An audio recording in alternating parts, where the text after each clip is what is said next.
It's a gorgeous day here in South Florida. This is the view from my balcony. Just wanted to show you how I'm starting my day, Vlogmas Day 3.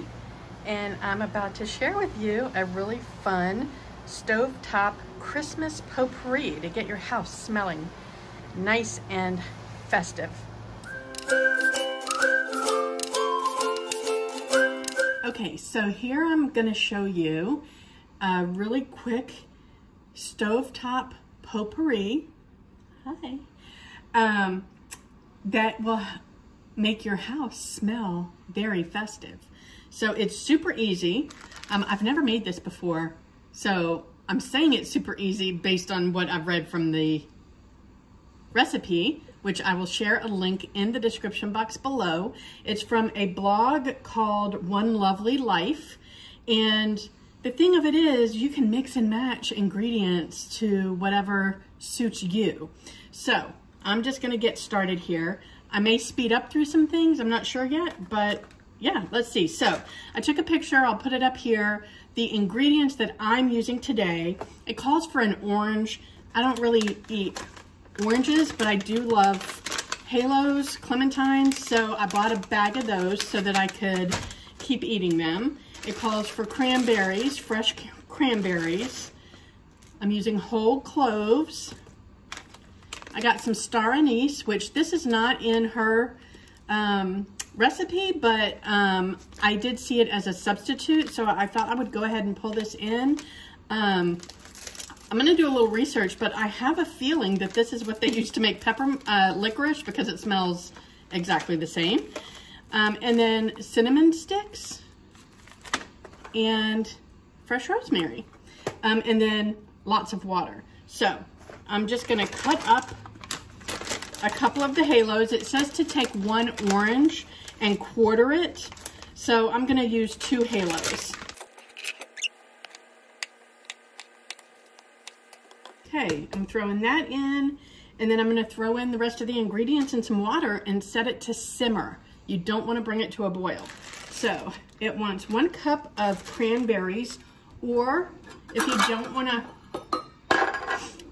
don't wanna buy cranberries, because you're not gonna eat the rest of them, then you can take 1 apple and slice it up and throw that in.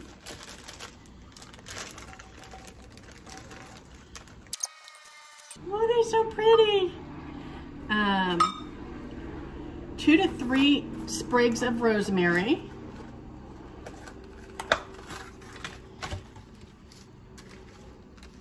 I love the smell of rosemary. Okay, throw that in. It's gonna be so pretty.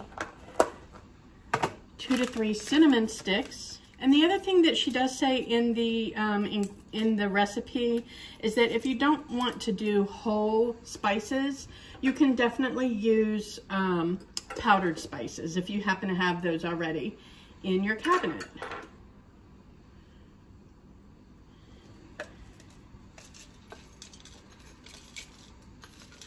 A little extra clove never hurt anybody. And then 4 to 6 cups of water. And then you just put it on simmer.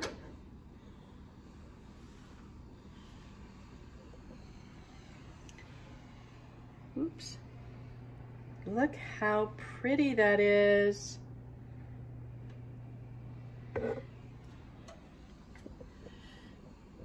And you just let it simmer all day, and you keep checking on it to make sure that it's not running low on water, because the water will evaporate, and then you just add water throughout the day. I'll come back and let you know how it smells.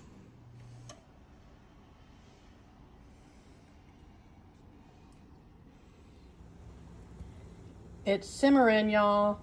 Oh my goodness, I can't even begin to tell you how good this smells.